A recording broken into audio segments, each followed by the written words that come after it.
لله رب العالمين والصلاة والسلام على سيد المرسلين يا أرحم الراحمين يا أرحم الراحمين يا أرحم الراحمين يا ربنا يا ربنا يا ربنا يا ربنا يا ربنا يا الله يا رحمن يا رحيم اللهم ربنا آتنا في الدنيا حسنة وفي الآخرة حسنة وقنا عذاب النار وقنا عذاب القبر وقنا عذاب الحشر وقنا حساب الميزان اللهم ارزقنا ایمانا کاملا ویقینا صادقا وقلبا خاشعا وبدنا عابدا ورزقا حلالا طیبا واسعا یا اللہ وتوبة نصوح وتوبة قبل الموت وراحة عند الموت والعفو عند الحساب والنجاة من النار والفوز بالجنة بغير حساب والفوز بالجنة بغير حساب يا عزيز يا غفار يا رب العالمين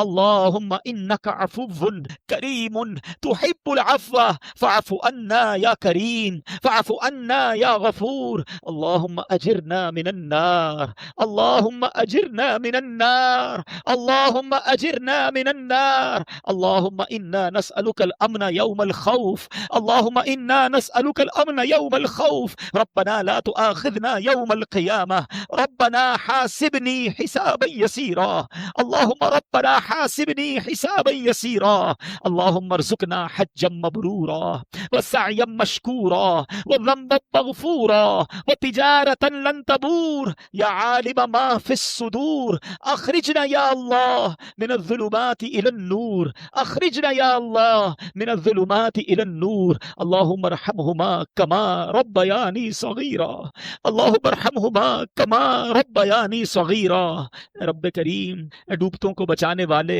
اے ماہ رمضان میں گناہ گاروں کی بخشش فرمانے والے اے لیلۃ القدر میں مغفرت کے پروانے تقسیم کرنے والے مولا اے اللہ 27ویں رات ہے رات کا آخری پہر ہے اے رب کریم تیرے گھر میں تیرے بندے بیٹھے ہیں اے اللہ آج تو مانگنے کی رات ہے آج تو مغفرت کی رات ہے اے کریم اگر آج بھی ہماری بخشش نہ ہوئی ہم پھر کس کے در پر جائیں گے تیرے سوا کون ہے مولا جس کے دربار میں جا کر مغفرت کی خیرات طلب کریں اے رب کریم جن خوش نصیبوں کی تو نے بخشش فرما دی تجھے ان خوش نصیبوں کا واسطہ ہماری مغفرت فرما دے اے اللہ جن کے روزے قبول کیے ان کا واسطہ ہمارے روزے قبول فرما جن کے سجدے قبول کیے ان کا واسطہ ہمارے سجدے بھی قبول فرما لے اے اللہ کئی جگہوں پر آج ختم قرآن ہوا ہے تجھے قرآن پاک کے ہر رکوع کا ہر پارے اور ہر سورت کا واسطہ اے اللہ آج ہماری مغفرت فرما دے اے اللہ ہمارے صغیرہ گناہ بھی معاف کر دے ہمارے کبیرہ گناہ بھی معاف کر دے ہمارے چھپ کر کیے ہوئے گناہ بھی معاف فرما ہمارے اعلانیہ گناہوں کو بھی معاف فرما اے اللہ تیرے خزانوں میں کمی نہیں آج ہم سب کی جھولیاں بھر دے اے اللہ آج محروم نہ کیجیو اب تو رمضان کچھ لمحات کچھ دنوں کا مہمان رہ گیا ہے ہمیں وہ دعا بہت ڈراتی ہے مولا کہ جس دعا پر نبی پاک نے آمین ارشاد فرمایا تھا کہ یا اللہ جو رمضان کو پالے اور اپنی مغفرت نہ کروا سکے اس کی ناک خاک آلود ہو یعنی وہ برباد ہو جائے اے اللہ ہمیں بربادی سے بچا لے ہم ایسے روزے نہیں رکھ سکے جیسا رکھنے کا حق تھا ہم مانتے ہیں مولا ہم نے رمضان غفلت میں گزارا ہے مگر اللہ بندے ہم بھی تیرے ہیں تجھی کو اپنا خالق مانتے ہیں اگر تیری رحمت فقط نیک لوگوں پر برستی رہی ہم گناہگار کدھر جائیں گے مولا ہم بھی تیرے بندے ہیں اے اللہ آج ہماری جھولیوں میں بھی مغفرت کی خیرات ڈال دے جہنم سے آزادی کا اشرا ہے اے اللہ ہمیں جہنم سے آزادی عطا فرما دے جنت الفردوس میں بلا حساب ہمیں داخلہ عطا فرما دے اے اللہ اگر آج فیضان غوث اعظم مسجد میں موجود تمام نمازیوں کو اگر تو نے بخش دیا تیری قسم تیری جنت میں کمی نہیں پڑے گی اے اللہ تیری رحمت میں کمی نہیں ہوگی تیرا کچھ نہیں جائے گا تیری رحمت کا کوئی کنارہ نہیں اے اللہ ہم گناہگاروں کا بیڑا پار ہو جائے گا جتنے ہاتھ آج ہماری دعا میں ہمارے ساتھ اٹھے ہیں اے اللہ ہم سب کی مغفرت فرما دے اے اللہ ہمارے ماں باپ کو بھی بخش دے ہمارے ماں باپ کے گناہ معاف کر دے جن کے ماں باپ حیات ہیں ان کو درازی عمر بالخیر عطا فرما جن کے ماں باپ دنیا سے چلے گئے اے اللہ ان کو قبر میں کروٹ جنت کی نعمت عطا فرما اے اللہ ہمارے ماں باپ نے ہم پر بڑے احسان کیے گے اب وہ تیری رحمت کے حوالے ہیں۔ اے اللہ اپنی رحمت سے انہیں بخشش عطا فرما، ہمارے بھائی بہنوں کو بخش دے، ہمارے بیوی بچوں کو بخش دے، ہمارے رشتہ داروں کو بخش دے، ہمارے مرحومین کو بخش دے، اے اللہ ہمارے دوستوں کو بخش دے، ہم سے محبت کرنے والوں کو بخش دے، اے اللہ آقا کی ساری امت کی بخشش فرما۔ اے کریم مولا، اے کریم مولا، بس آج اے اللہ دنیا بھر میں دعائیں ہو رہی ہیں، دنیا بھر میں ہاتھ اٹھے ہوئے ہیں، اے اللہ میں جو تیرے نیک بندے جو تجھے راضی کرنے میں کامیاب ہو گئے، تجھے ان کے اٹھے ہوئے ہاتھوں کا واسطہ، ہمارے یہ گناہوں بھرے گندے لچڑے ہوئے ہاتھوں کی بھی لاج رکھ لے۔ آج اللہ ہماری جھولیوں میں مغفرت کی خیرات ڈال دے، اپنی رضا کی خیرات ڈال دے، اے اللہ ہم سے صدا کے لیے راضی ہو جا، اے رب کریم ہمیں نیک بنا دے۔ اے اللہ رمضان کو تو ہم چاہیں بھی تو نہیں روک سکتے، رمضان نے تو ہم سے جدا ہونا ہے، مگر اے اللہ ہمیں مسجدوں سے جدا نہ ہونے دینا، اے اللہ ہمیں نمازی بنائے رکھنا، اپنے کرم سے ایسی نظر فرما دے کہ اب ہم 5 وقت کے نمازی بن جائیں، سنتوں کے پابند بن جائیں، گناہوں سے بچ کر زندگی گزارنے والے بن جائیں۔ اے اللہ دکھلاوے کی آفت سے جان چھڑا دے، اے کریم ہمیں آخرت کی تیاری کرنے کی توفیق عطا فرما، اسی دنیا میں رہ کر اپنی آخرت بہتر بنانے والا بنا دے۔ اے اللہ فقط رزق حلال عطا فرما، رزق حرام سے ہم سب کو محفوظ فرما، ہم سب کے رزق حلال میں برکت بھی ڈال دے۔ اے اللہ بے روزگاروں کو رزق حلال عطا فرما، قرضوں کے بوجھ تلے جو دبے ہیں انہیں قرضوں سے خلاصی عطا کر دے۔ اے اللہ بیمار آئے ہیں یا بیماروں کو گھر چھوڑ آئے ہیں، اے شفا دینے والے بڑی رات ہے، آج ہمارے بیماروں کو شفا عطا فرما دے۔ اے اللہ ہم بھی احرام پہن کر لبیک اللہم لبیک پڑھتے ہوئے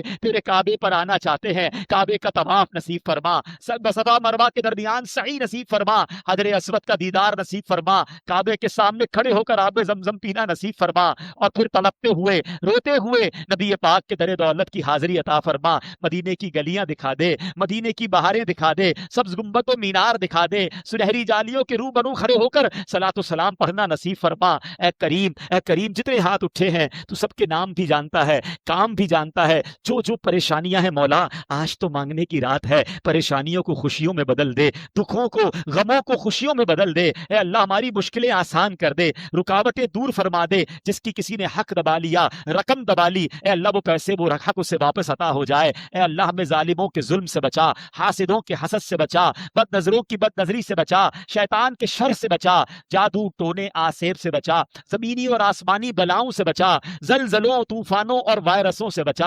اے اللہ ہمارے وطن عزیز پاکستان کی خیر فرما، تو نے بہت بڑی نعمت ہمیں پاکستان 27 رمضان کو عطا کی، اے اللہ ہمارے اس وطن کو شاد و آباد فرما، ہمارے اس وطن کو قیامت تک قائم و دائم رکھنا، اس کو مٹانے والوں کو نیست و نابود فرما دے۔ اے اللہ پاکستان کی سرحدوں کی حفاظت فرما، اس کی حفاظت کرنے والوں کی حفاظت فرما، پاکستان کے خلاف سازش کرنے والوں کو نیست و نابود فرما دے۔ اے رب کریم ہمیں عالم اسلام کا بھی بول بالا فرما، دشمنان اسلام کا منہ کالا فرما۔ اے اللہ دعوت اسلامی کو ترقیاں عطا فرما، قبلہ امیر اہل سنت، تمام علماء اور مشائخ اہل سنت اور ہمارے والدین کا سایہ جن کے حیات ہیں درازی عمر بالخیر عطا فرما۔ ربنا تقبل منا انك انت السميع العليم وتب علينا يا مولانا انك انت التواب الرحیم۔ اے رب کریم ہماری ڈیفنس میں جتنی دعوت اسلامی کی مسجدیں ہیں سب کی حفاظت فرما، اے اللہ اس کی جو خدمت کر رہے ہیں ان کو اس کی بہترین جزا عطا فرما، اس کام کو ہمیں مزید آگے بڑھانے کی توفیق عطا فرما۔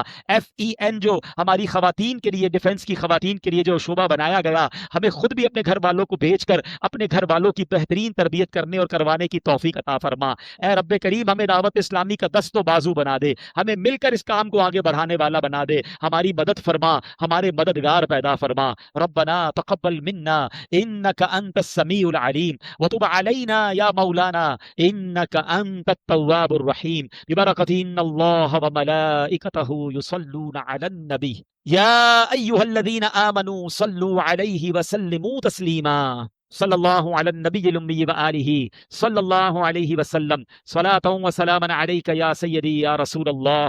جب تمہیں واپسی ہو یا اللہ، سامنے ہو روضہ رسول اللہ اور لب پہ ہو لا الہ الا اللہ محمد الرسول اللہ۔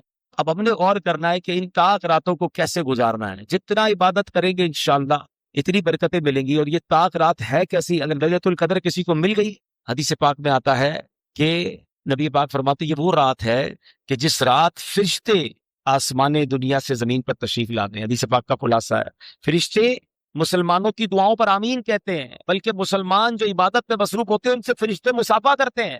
ایک بڑی کمال کی حدیث پاک ہے، اللہ اکبر، کہ اس رات کیا ہوتا ہے، کتنی تفصیل سے اس حدیث میں بیان فرمایا گیا کہ جب شب قدر آتی ہے تو اللہ پاک کے حکم سے حضرت جبریل امین ایک سبز جھنڈا لیے فرشتوں کی بہت بڑی فوج کے ساتھ زمین پر نزول فرماتے ہیں اور اس سبز جھنڈے کو کعبہ معظمہ پر لہرا دیتے ہیں۔ حضرت جبریل کے 100 بازو ہیں، جن میں سے 2 بازو وہ صرف اسی رات کھولتے ہیں، وہ بازو مشرق و مغرب میں پھیل جاتے ہیں۔ پھر حضرت جبریل علیہ السلام فرشتوں کو حکم دیتے ہیں کہ جو کوئی مسلمان آج رات قیام، نماز یا ذکر اللہ میں مشغول ہے اس سے سلام و مصافحہ کرو، نیز ان کی دعاؤں پر آمین کہو۔ شب قدر فرشتے مصافحہ کرتے ہیں عبادت کرنے والوں سے، فرشتے دعاؤں پر آمین کہتے ہیں۔ صبح تک یہ سلسلہ جاری رہتا ہے۔ صبح ہونے پر حضرت جبرائیل فرشتوں کو واپسی کا حکم دیتے ہیں تو فرشتے عرض کرتے ہیں کہ اللہ پاک نے پیارے حبیب علیہ الصلوۃ والسلام کی امت کی حاجتوں کے بارے میں کیا فیصلہ فرمایا؟ حضرت جبرائیل فرماتے ہیں اللہ کریم نے ان لوگوں پر خصوصی نظر کرم فرمائی اور 4 قسم کے لوگوں کے علاوہ تمام لوگوں کو معاف فرما دیا ہے۔ صحابہ کرام نے عرض کی حضور وہ 4 قسم کے لوگ کون ہیں؟ یعنی سوچیں یہ کیسے 4 بڑے مجرم ہیں کہ وہ لیلۃ القدر بھی نہیں بخشے جاتے۔ آقا علیہ السلام شراب عادت فرمائے میں اس کے ساتھ بیٹھوں گا، کہیں آگ لگی ہوئی ہو تو بیٹھتے یار بلڈنگ میں آگ لگ گئی ہے، گراؤنڈ فلور پہ لگی ہے، ہم اوپر بیٹھے ہوئے، بندہ پوری بلڈنگ خالی کرتا ہے، نہیں یار ابھی نہیں، جان حاضر، دوست کے لیے جان حاضر، امی کہیں دوائی لینی تو دوائی کے لیے ٹائم نہیں ہے، والد صاحب کہیں میرا کام کر دو تو ٹائم نہیں ہے۔ ایسا نہ کریں، خدا کی قسم بڑے خوش نصیب ہیں وہ لوگ جن کے پاس ان کے ماں باپ موجود ہیں۔ ارے آپ سے بڑا خوش نصیب کون ہے کہ رمضان بھی ہے اور ماں باپ بھی ہیں؟ اور کیا چاہیے اس بندے کو جس کی ماں دسترخوان پہ بیٹھی ہو، جس کا والد افطار کے وقت اس کے ساتھ ہو اور ہاتھ اٹھے اور وہ ماں باپ بچے کے لیے دعا کرتے، اس کا تو ویسے ہی بیڑا پار ہو جانا ہے۔ پوچھو ان سے جن کے ماں باپ چلے گئے ہیں کتنا یاد آتے ہیں۔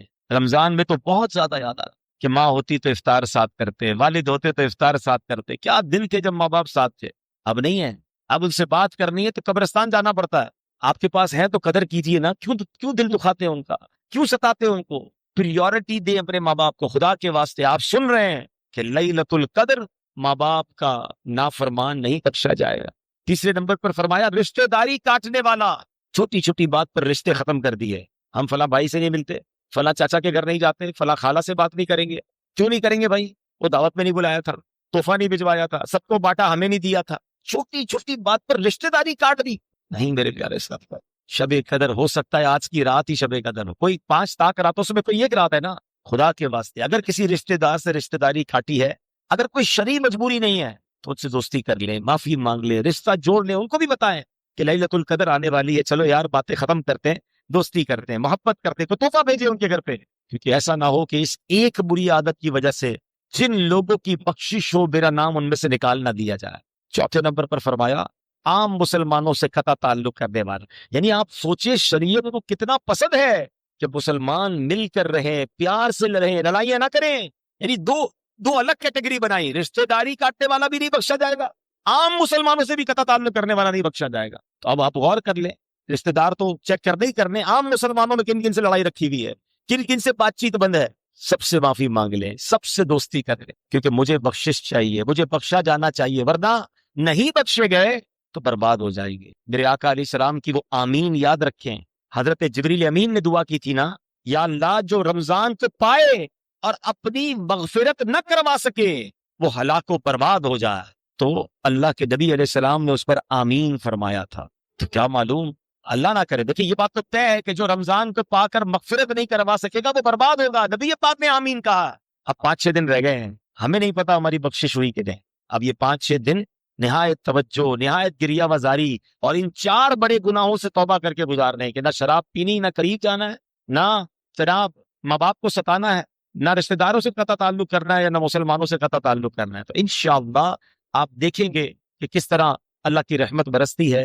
لیلۃ القدر کتنی بڑی رات ہے، قرآن میں کسی ایک بات کا ذکر آ جائے نا تو بڑی بات ہوتی ہے، مگر اس رات کو بیان کرنے کے لیے پوری قرآن کی سورت نازل ہوئی ہے۔ ٹرائی ٹو امیجن، انڈرسٹینڈ کرو کتنی بڑی رات ہوگی۔ بسم اللہ الرحمن الرحیم، کیا فرمایا اللہ نے؟ انا انزلناہ فی لیلۃ القدر، ہم نے قرآن کو لیلۃ القدر میں نازل کیا۔ وما ادراک ما لیلۃ القدر، تم نے کیا جانا لیلۃ القدر کیا؟ بڑا کمال کا سوال بن سکتا ہے کہ یا اللہ ہم تو قرآن پڑھ رہے ہیں، قرآن سے سیکھ رہے ہیں، ہم کیسے جانے لیلۃ القدر کیا؟ یہ قرآن کا خوبصورت انداز ہے کہ whenever Quran trying to emphasize something، کوئی بڑی بات قرآن نے کرنی ہوتی ہے تو قرآن خود سوال کریٹ کرتا ہے کہ تم نے کیا جانا لیلۃ القدر کیا؟ کیونکہ اگلی آیت میں قرآن خود جواب عطا فرماتا ہے لیلۃ القدر کیا ہے. یہ ایک جگہ نہیں، قرآن میں کئی جگہ پر ہے. القارعۃ ما القارعۃ وما ادراک ما القارعۃ، تم نے کیا جانا قارعہ کیا. پھر قارعہ کیا ہے وہ قرآن اگلی آیت میں خود بیان کرتا. یعنی ہم قرآن جب سوال کرے نا تو اس کا مطلب کوئی بڑی بات کرنے جا رہا ہے، کوئی بڑی بات ہم تک پہنچائی جا رہی ہے، کوئی بڑا پیغام پہنچایا جا رہا ہے. وما ادراک ما لیلۃ القدر، تم نے کیا جانا لیلۃ القدر کیا ہے. اب قرآن بتاتا ہے لیلۃ القدر خیر من الف شہر، لیلۃ القدر 1000 مہینوں سے بہتر ہے. اللہ اکبر، 1000 مہینوں کے برابر نہیں فرمایا، 1000 مہینوں سے بہتر فرمایا. 1000 مہینے کتنے بنتے ہیں کیلکولیٹ تو کریں. 83 سال اور 4 مہینے. ہم میں سے کون جیے گا 83 سال، کس کو پتا. اچھا 83 سال جی بھی لیا تو کیا پورے 83 سال عبادت کر سکتا ہے؟ نہیں. اللہ اکبر. مگر یہ ایک رات 1000 مہینوں سے زیادہ عبادت کا ثواب دیا جاتا ہے. اور یہ 1000 مہینے بھی نارمل والے 1000 مہینے نہیں ہیں. ہاں، اس کے پیچھے بھی علماء نے بڑی کمال کی تفصیل لکھی ہے کہ شان نزول میں لکھا کہ سرکار دو عالم صلی اللہ علیہ وسلم نے ایک بار صحابہ کو ایک واقعہ سنایا کہ پچھلے زمانے میں ایک بزرگ تھے جن کا نام حضرت شمعون رضی اللہ تعالیٰ عنہ تھا. نبی پاک نے بتایا، میں بہت طویل واقعہ شارٹ کر کے بتاتا ہوں، کہ ایک ایسے بزرگ تھے جن کا نام حضرت شمعون تھا. 1000 مہینوں تک ایسے عبادت کی کہ دن میں روزہ رکھا، 1000 مہینے تک رات عبادت کی، روزے کی عالم میں جہاد کیا اور اللہ کی راہ میں شہید کر دیے گئے. کتنی عبادت؟ دن میں روزہ، رات قیام، پھر روزے میں جہاد اور پھر شہادت. کتنی نیکیاں ہوں. اچھا میں نے بھی واقعہ سنایا، آپ نے سن لیا، ہو سکتا ہے آپ کے ذہن میں بات آئی کہ ماشاءاللہ کتنی نیکیاں ہوں گی، مگر صحابہ کرام کا مائنڈ سیٹ نرالا تھا، وہ افسردہ ہو گئے، غمزدہ ہو گئے. نبی پاک سے عرض کی حضور یہ پچھلی امتیں تو ہم سے آگے نکل گئی، اتنی لمبی زندگی ان کی، ہم تو اتنا جیتے ہی نہیں ہیں. وہ تو 200 300 سال جیتے تھے، 83 سال یعنی 1000 مہینے ایسی عبادت کر گئے. ہمارے پاس تو اتنی عبادتیں نہیں ہیں. صحابہ رنجیدہ ہوئے تو نبی پاک کے دل پر بھی غم طاری ہوا. اور سرکار دو عالم علیہ السلام کے دل پر غم طاری ہو یہ رب کو کب گوارا ہے. جبریل امین حاضر ہوئے اور عرض کی یا رسول اللہ غمزدہ نہ ہو، اللہ نے آپ کی امت کو ہر سال ایک رات عطا کر دی ہے، جو اس ایک رات میں عبادت کرے گا حضرت شمعون کی وہ 1000 مہینوں سے کی گئی عبادت سے زیادہ ثواب کما لے. پیارے آقا سے بی بی عائشہ نے پوچھا یا رسول اللہ علیہ الصلوۃ والسلام اگر میں لیلۃ القدر کو پالوں تو کیا پڑھوں؟ تو پیارے آقا نے فرمایا پڑھو اللہم انک عفو تحب العفو فاعف عنی. اب یہ بڑی کمال کی دعا ہے، اس کا معنی بھی یاد ہونا چاہیے. اللہم انک عفو، اے اللہ تو معاف کرنے والا، تحب العفو معافی کو پسند کرتا ہے، فاعف عنی اللہ مجھے بھی معاف کر دے.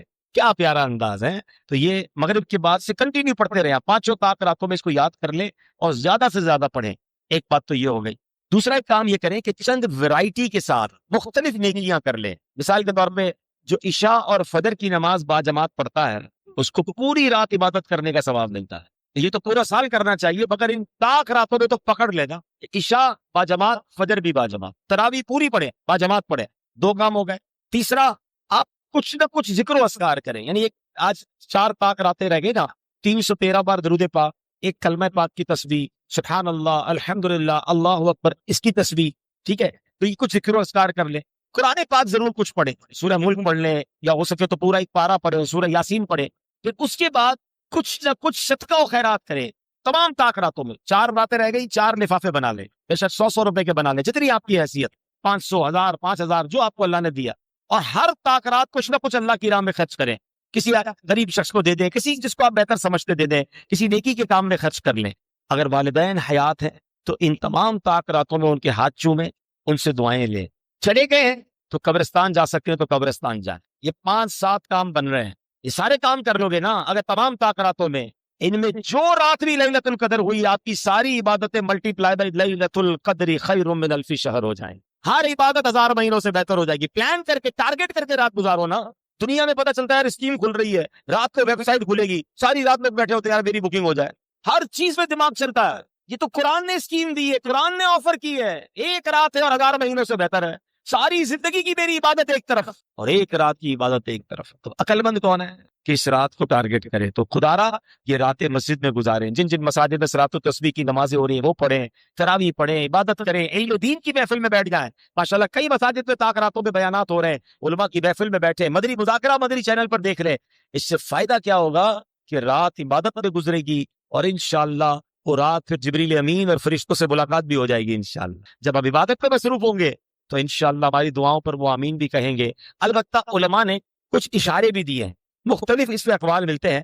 سیدی غوث اعظم شیخ عبد القادر جیلانی اور حضرت امام اعظم ابو حنیفہ رضی اللہ عنہ کا تو قول یہ ہے کہ 27ویں شب جو ہوتی ہے وہ لیلۃ القدر ہوتی ہے۔ اس کا ایک بڑا پیارا اشارہ بھی دیا گیا کہ قرآن میں لیلۃ القدر میں 3 بار لفظ لیلۃ القدر آیا، انا انزلناہ فی لیلۃ القدر وما ادراک ما لیلۃ القدر لیلۃ القدر خیر من الف شہر۔ 3 بار آیا نا۔ لیلۃ القدر لفظ کے اندر 9 حروف ہے، اگر آپ اس کو کاؤنٹ کریں نا تو کتنے بنے گے؟ 9۔ 9 کو ملٹیپلائی بائی 3 کریں تو کتنا بنے گا؟ 27۔ وہ کہتے ہیں اس میں اشارہ ہے کہ 27ویں شب قدر ہے۔ اچھا، ایک اور بزرگ ہیں ابو الحسن عراقی رحمۃ اللہ تعالی، کہتے ہیں جب سے بالغ ہوا ہوں کوئی سال ایسا نہیں ہوا کہ مجھے شب قدر نہ ملی ہو، مجھے پتا چل گیا شب قدر کون سی ہے۔ اپنا تجربہ، اپنا ایکسپیرینس شیئر کیا۔ کہتے ہیں کبھی اتوار یا بدھ کو جب پہلا روزہ ہوا تو میں نے 29ویں شب میں شب قدر کو پایا، پیر کا پہلا روزہ ہوا تو 21ویں شب میں شب قدر کو پایا، پہلا روزہ منگل یا جمعے کو ہوا تو 27ویں شب، اگر پہلا روزہ جمعرات کو ہوا تو 25ویں شب، اور اگر پہلا روزہ ہفتے کو ہوا تو میں نے 23ویں شب میں شب قدر کو پایا۔ یعنی ان کا تجربہ یہ تھا کہ شب قدر طاق راتوں میں گھومتی رہتی ہے، مگر اس بار اگر ان کے قول کو دیکھیں تو جمعرات کو پاکستان میں پہلا روزہ ہوا تھا، اس کے مطابق 25ویں شب جو ہے وہ لیلۃ القدر ہو سکتی ہے۔ تو اب اس کا مطلب تو یہی ہے کہ یا تو چھوڑی کسی رات کو نہیں ہے، 23ویں آج ہے، پھر 25ویں ہے، 27ویں کے تو بہت سارے اقوال ملتے ہیں۔ تو انشاءاللہ ہم رمضان کی یہ طاق راتیں عبادت میں گزاریں گے انشاءاللہ، اور اللہ سے دعا کرتے ہیں کہ رب کریم ان طاق راتوں میں جن مبارک ہستیوں کو جن کو بخشش عطا فرمائے، اللہ ان بخشے ہوا میں ہم سب کو بھی شامل فرما لے۔ اللہ کے ذکر پہ وقت گزارا کرے، یہ بڑا کمال کا، یہ عبادت جو ہے نا ذکر الہی، یہ ایسی کمال کی عبادت ہے۔ حضرت سہل بن معاذ رضی اللہ تعالیٰ اپنے والد صاحب سے روایت کرتے ہیں کہ ایک مرتبہ محفل نور سجی تھی، نبی پاک بھی تشریف فرما تھے، صحابہ کرام بھی موجود تھے، تو ایک صحابی نے عرض کی یا رسول اللہ، جہاد کرنے والوں میں سب سے زیادہ عظمت والے کون ہیں؟ یا جہاد تو بہت سارے لوگ کر رہے ہیں مگر ان میں ٹاپ کون ہے؟ تو آقا نے فرمایا اکثرہم للہ ذکرن، جو اللہ پاک کا کثرت سے ذکر کرتا ہے وہ زیادہ عظمت والا ہے۔ صحابی نے پوچھا حضور روزہ داروں میں سب سے زیادہ عظمت والا کون ہے؟ اب مثال کے طور پہ ہم سارے روزہ دار ہیں مگر ان سارے روزہ داروں میں افضل کون؟ تو آقا نے فرمایا زیادہ افضل وہ ہے جو ان میں زیادہ کثرت سے ذکر کرنے والا ہے، زیادہ اللہ کا ذکر کر رہا ہے اس کو زیادہ برکتیں ملیں گی۔ اللہ اکبر۔ سہل بن معاذ فرماتے ہیں وہ صحابی یوں ہی سوال کرتے رہے کہ حضور نمازیوں میں زیادہ عظمت والا کون ہے، زکوٰۃ میں زیادہ عظمت والا کون ہے، ایک ایک عبادت کے متعلق سوال کرتے رہے۔ نبی پاک ہر بار ایک ہی جواب عطا فرماتے رہے، اکثرہم للہ ذکرن، اکثرہم للہ ذکرن، یعنی جو اللہ پاک کا زیادہ کثرت سے ذکر کرتا ہے ان لوگوں میں وہ زیادہ عظمت والا ہے۔ پہلے خلیفہ حضرت ابوبکر صدیق رضی اللہ عنہ حاضر تھے، انہوں نے حضرت عمر کو دیکھ کر کہا اے عمر، یوں تو ذکر اللہ کرنے والے ساری ہی بلائیاں لے گئے۔ یہ بات نبی پاک نے سن لی اور فرمایا ابوبکر بات ایسی ہی ہے، جو ذکر اللہ کی کثرت کرتا ہے وہ ساری بھلائیاں سمیٹ لیتا ہے۔ اب بتائیں نا ہم کتنا ذکر کرتے ہیں، آج موبائل فون پر گھنٹوں گزار لیں گے، فضول باتوں کے لیے ٹائم ہے۔ رمضان میں ساری ہوٹلیں آباد ہیں، چائے کی ہوٹل پر ساری رات بیٹھنے کے لیے تیار ہے، ایک چائے کا کپ میں 2 گھنٹے نکل جائے، ایک سحری 2 گھنٹے گئے ہیں۔ یار یہ دن اور راتیں تو ذکر کرنے کے لیے تھی، عبادت کرنے کے لیے تھی، دعائیں کرنے کے لیے تھی، مگر ہماری زبان سے ذکر الہی بہت کم ادا ہوتا۔ کتنا دور ہے ہم ذکر سے، ذرا مل کر کہیے سبحان اللہ، الحمدللہ، اللہ اکبر، لا الہ الا اللہ۔ کتنی دیر ہوئی؟ 4 جملے کہے، میکسیمم ممکن ہے 30 سیکنڈ، 1 منٹ بھی پورا نہیں لگا۔ آپ کو پتا ہے آپ سب نے کیا کما لیا؟ کاروبار کریں، پوری دن محنت کریں، کیا کماتے ہیں؟ 30 سیکنڈ میں آپ نے 4 جملے کہے۔ میرے نبی علیہ السلام کا سچا وعدہ ہے جو ایک بار سبحان اللہ کہے جنت میں درخت لگ جاتا ہے، الحمدللہ کہے جنت میں درخت، اللہ اکبر کہے جنت میں درخت، لا الہ الا اللہ کہے جنت میں درخت۔ لیکن نہیں کرتے۔ کون کون چاہتے ہیں مرتے وقت کلمہ نصیب ہو؟ سبحان اللہ، سب چاہتے ہیں، کیونکہ حدیث سب کو یاد ہونی چاہیے کہ جس کا آخری کلام لا الہ الا اللہ ہوگا وہ جنت میں داخل ہوگا۔ ہم سب چاہتے ہیں مرتے وقت کلمہ نصیب ہو جائے۔ اب ہاتھ نہیں اٹھاؤں گا، اب ایک سوال پوچھوں گا، اپنے آپ کو دل میں جواب دینا۔ مرتے وقت سب کو کلمہ چاہیے، آج پورے دن میں کتنی بار کلمہ پڑھا ہے؟ پچھلے پورے ہفتے میں کتنی بار کلمہ پڑھا ہے؟ پچھلے پورے مہینے میں کتنی بار آپ نے کلمہ پڑھا ہے؟ اپنے آپ سے پوچھے۔ کتنی عجیب بات ہے کہ مرتے وقت سب کو کلمہ چاہیے، زندگی میں کوئی کلمہ پڑھنے کے لیے تیار نہیں۔ ارے اللہ کے بندو، زبان کی عادت تو ڈالو، ہر کلمے پر جنت پہ درخت ہے. لوگ بعض اوقات آ کے کان میں کہتے ہیں حضرت کوئی خاص وظیفہ بتا دیں, کوئی زبردست وظیفہ بتا دیں. وہ میں کیا بتاؤں بھائی, نبی پاک نے بتایا افضل الذکر, سب سے افضل ذکر میرے آقا نے کیا فرمایا, لا الہ الا اللہ. جب بھی لا الہ الا اللہ کا جہاں ذکر ہوگا پورا کلمہ پڑھیں گے, لا الہ الا اللہ محمد رسول اللہ صلی اللہ علیہ وسلم. لیکن اب سوچیں, افضل ترین ذکر میری زبان پر ہی نہیں. چاہتے سفے مرتبہ کلمہ نصیب ہو. علماء کہتے جس کی زبان کلمے کی عادی ہوگی انشاءاللہ مرتے وقت اس کی زبان پر کلمہ جاری ہو جائے. اب دیکھیں جن کی اچھی باتیں کرنے کی عادت ہوتی ہے نا, کبھی کبھی آپ نے دیکھا ہوگا موٹر سائیکل پہ جا رہے ہیں, گاڑی میں جا رہے ہیں, اچانک بریک لگا, ایکسیڈنٹ سے بچے, آپ گرتے بچے, کیا نکلا زبان سے؟ کچھ لوگ کی زبان سے نکلتا لا الہ الا اللہ یا رسول اللہ یا غوث پاک. کیوں نکلا؟ آپ کی زبان اس کی عادی تھی, اندر آپ نے اچھی چیزیں بھری ہوئی ہیں. اور کچھ ایسے بھی بدنصیب ہوتے ہیں کہ ایکسیڈنٹ ہوتا ہے تو منہ سے گالی نکلتی ہے, ابے پتہ نہیں کیا کہہ رہے ہو, کیسے نکلا زبان سے؟ تو اس کی زبان اس چیز کی عادی ہے. یہ دنیا کا ایکسیڈنٹ ہے, تھوڑا سا دھکا لگا ہے, آپ کے اندر جو تھا باہر آ گیا. تو موت کے وقت تو 1000 تلوار کے وار سے بڑے جھٹکے لگ رہے ہیں. سکرات کا عالم تو بڑا مشکل ہے. اگر اس وقت بھی گالیاں نکل آئیں, تو اس وقت بھی بری باتیں نکل آئیں, تو کہاں جائیں گے؟ جب مرتے وقت بری باتیں کرتے ہوئے مرنا چاہتے ہیں. اگر چاہتے ہیں کہ مرتے وقت اچھی باتیں زبان پہ آئیں تو زبان کو اچھی باتوں کا عادی بنائیں, کلمے کا عادی بنائیں, درود کا عادی بنائیں. میں سو جاؤں یا مصطفیٰ کہتے کہتے, کھلے آنکھ صلی اللہ کہتے کہتے, تو ایسی عادت ہوگی تو ہوگا نا. سوتے وقت کلمہ پڑھے, درود پڑھے, بندہ سبحان اللہ درود شریف پڑھتے پڑھتے مدینے کی یادوں میں سو جائے. صبح اٹھتے ہی دعا پڑھے, الحمدللہ الذی احیانا بعد ما اماتنا والیہ النشور. الارم بجے نا فجر کا, یہ نماز کے لیے, بندہ کہے لبیک اللہم لبیک, یا اللہ میں حاضر بستر چھوڑا, میں نماز کے لیے کھڑا ہوں. اللہ کو کتنا پسند ہے آپ کو پتہ ہے؟ بندہ بستر چھوڑ کر نماز پڑھے. ایک روایت میں آتا ہے کہ 3 قسم کے لوگ ہیں جن کو دیکھ کر رب مسکراتا ہے. ہائے ہائے, جملہ کیسا ہے, اللہ مسکراتا ہے. حالانکہ اللہ جسم سے پاک ہے, اس کا مسکرانا ایسا نہیں جیسے ہمارا مسکرانا ہے, وہ اپنی شان کے لائق مسکراتا ہے, یعنی وہ راضی ہو جاتا ہے. اس میں پہلے نمبر پر پتہ ہے کس کو بیان کیا, کہ جو بندہ رات کو بستر سے اٹھتا ہے, وضو کرتا ہے اور نماز پڑھتا ہے. اللہ فرشتوں سے کہتا ہے, فرشتوں بتاؤ اس بندے کو کس نے بستر چھوڑنے پہ مجبور کیا, کیا بات تھی یہ بستر سے کھڑا ہو گیا؟ فرشتے کہتے ہیں مولا تو بتا, تو زیادہ جاننے والا ہے. رب فرماتے میں تو جانتا ہوں مگر تم بتاؤ. کہ یا اللہ اس کو ایک امید تو نے دلائی ہے, وہ امید جنت کی ہے, اس لیے وہ کھڑا ہو گیا. اے اللہ اس کو دوزخ سے ڈر لگ رہا ہے, اس سے بچنے کے لیے کھڑا ہوا اور نماز پڑھ رہا ہے. اللہ فرماتا ہے فرشتوں گواہ ہو جاؤ, اس کو امید جنت کی ہے نا, میں نے جنت اس پر واجب کر دی ہے. اس کو ڈر دوزخ کا ہے, میں نے دوزخ اس پر حرام کر دی ہے. اللہ اکبر. رات کو اٹھ کر بستر چھوڑ کر اللہ کو یاد کرنا اللہ کو کتنا پسند ہے. مگر آج یہ رمضان گزرنے کے بعد کی بات کر رہا ہوں, ہمارے گھروں میں الارم بجتے ہیں, الارم رکھے جاتے ہیں, مگر اسکول کے لیے, آفس کے لیے, فجر کے لیے الارم نہیں ہوتے ہیں. سوچو نا یار, پورا مہینہ فجر پڑھی تو رمضان کے بعد کیا مشکل ہے؟ اللہ کو کتنا پسند ہے کہ بندہ اٹھ کے نماز پڑھے. ہمیں فجر پہ فجر تہجد پڑھنی چاہیے. ارے مجھے ایک بار دیکھ کر رب مسکرا دے, میری تو زندگی سنور گئی نا.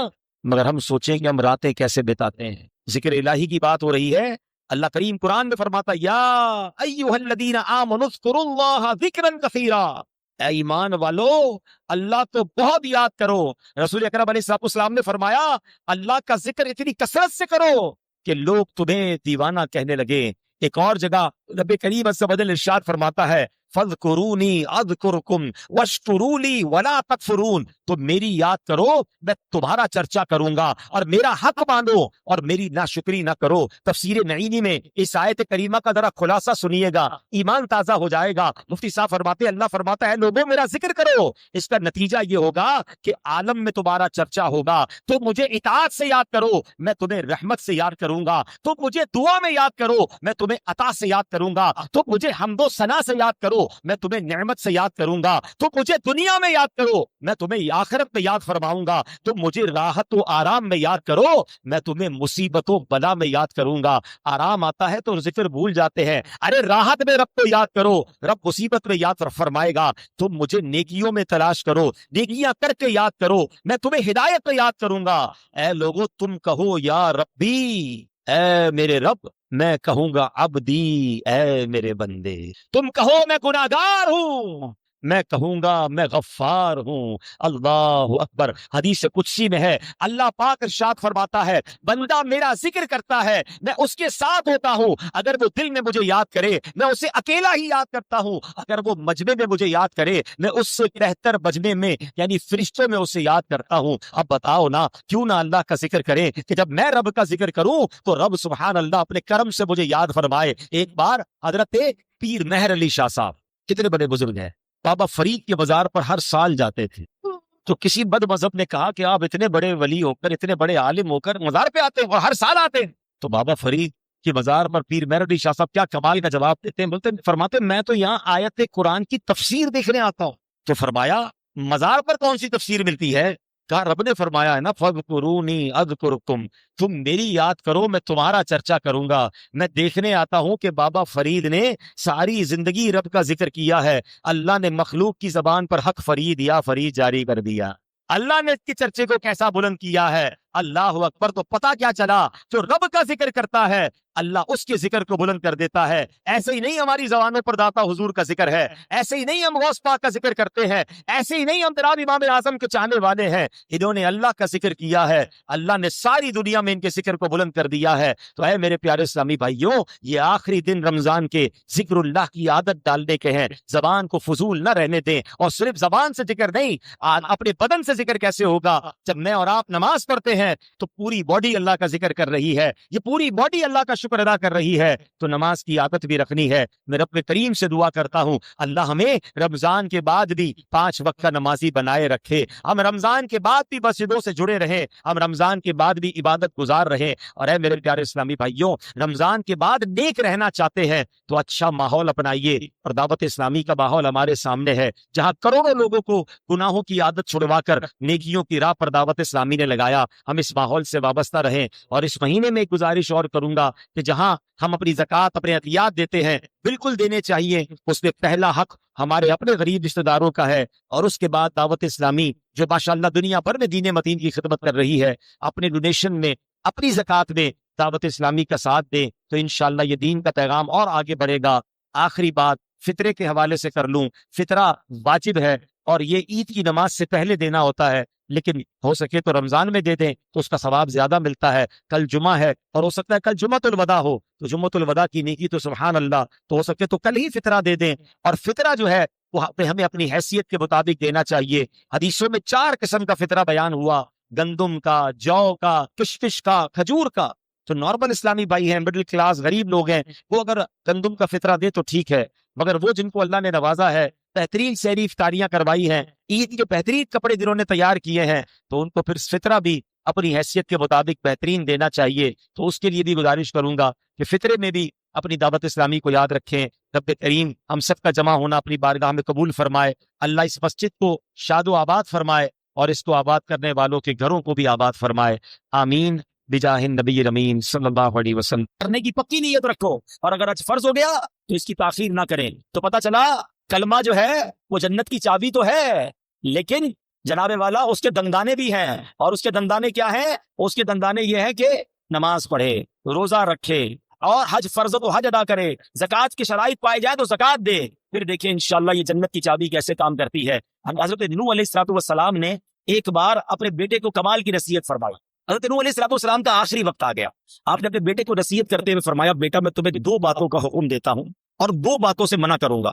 بیٹا میں تمہیں حکم دیتا ہوں کہ کلمہ طیبہ لا الہ الا اللہ کی کثرت کرتے رہو، بے شک اگر ترازو کے ایک پلڑے میں 7 آسمانوں اور 7 زمینیں رکھ دی جائیں، دوسرا ایک پلڑے میں کلمہ طیبہ رکھ دیا جائے، تو 7 آسمانوں اور 7 زمینیں کا جو وزن ہے اس کے مقابلے میں کلمہ طیبہ کا وزن بڑھ جائے گا۔ دوسری نصیحت فرمائی بیٹا سبحان اللہ و بحمدہ کی کثرت کیا کرو، بے شک یہ ہر چیز کی تسبیح ہے، اس کی برکت سے مخلوق کو روزی دی جاتی ہے۔ دوسرا وظیفہ کیا مل گیا؟ سبحان اللہ و بحمدہ، سبحان اللہ و بحمدہ، سبحان اللہ و بحمدہ، روزی میں کمال کا وظیفہ، جس کی روزی میں پرابلم ہو روز صبح کم از کم 112 بار پڑھ لیا کرو۔ اب آئیے فرماتے بیٹا میں تمہیں مزید 2 نصیحتیں کرتا ہوں، شرک اور تکبر سے بچتے رہنا۔ تو یہ 2 باتیں پازیٹو جو کرنے والی ہیں، 2 باتیں جن سے بچنا ہے، اس کو پکڑ لیجئے، کلمہ پاک اور سبحان اللہ و بحمدہ کا ذکر کرنا ہے، اور شرک اور تکبر سے بچنا ہے. یہ حضرت نوح علیہ الصلوۃ والسلام کی سبحان اللہ وصیت بھی ہے اور شاندار نصیحت بھی ہے. اور سبحان اللہ کلمہ پاک کی ایک اور فضیلت سنیں. حضرت عبداللہ ابن عباس فرماتے ہیں دن اور رات میں کل 24 گھنٹے ہیں اور کلمہ طیبہ کے حروف بھی 24 ہی ہیں. جو ایک بار کلمہ طیبہ پڑھتا ہے اس کا ہر حرف 1 گھنٹے کے گناہوں کا کفارہ بن جاتا ہے. بس جب بندہ ہر روز ایک مرتبہ کلمہ طیبہ پڑھے اس پر کوئی گناہ باقی نہیں رہتا. اب سوچو جو دن میں کئی بار کلمہ پاک پڑھتا ہے اس پر کتنا اجر و ثواب ملتا ہوگا. تو یہ ذکر جو ہے اپنی زندگی میں شامل کر لیجئے. نبی پاک علیہ الصلوۃ والسلام نے فرمایا قیامت کے دن اللہ پاک فرشتوں سے فرمائے گا کلمہ طیبہ پڑھنے والوں کو میرے قریب کر دو اور میرے عرش کے سائے میں جگہ دو، بے شک میں ان سے محبت کرتا ہوں. اللہ کا محبوب بننا ہے تو کلمہ پاک کا ورد کیجئے. اللہ اکبر. میں نے ایک شروع میں بات کہی تھی کہ افضل الذکر کیا ہے. اب حدیث سن لو. احمد مجتبی رسول خدا صلی اللہ علیہ وسلم نے فرمایا افضل الذکر لا الہ الا اللہ و افضل الدعاء الحمدللہ.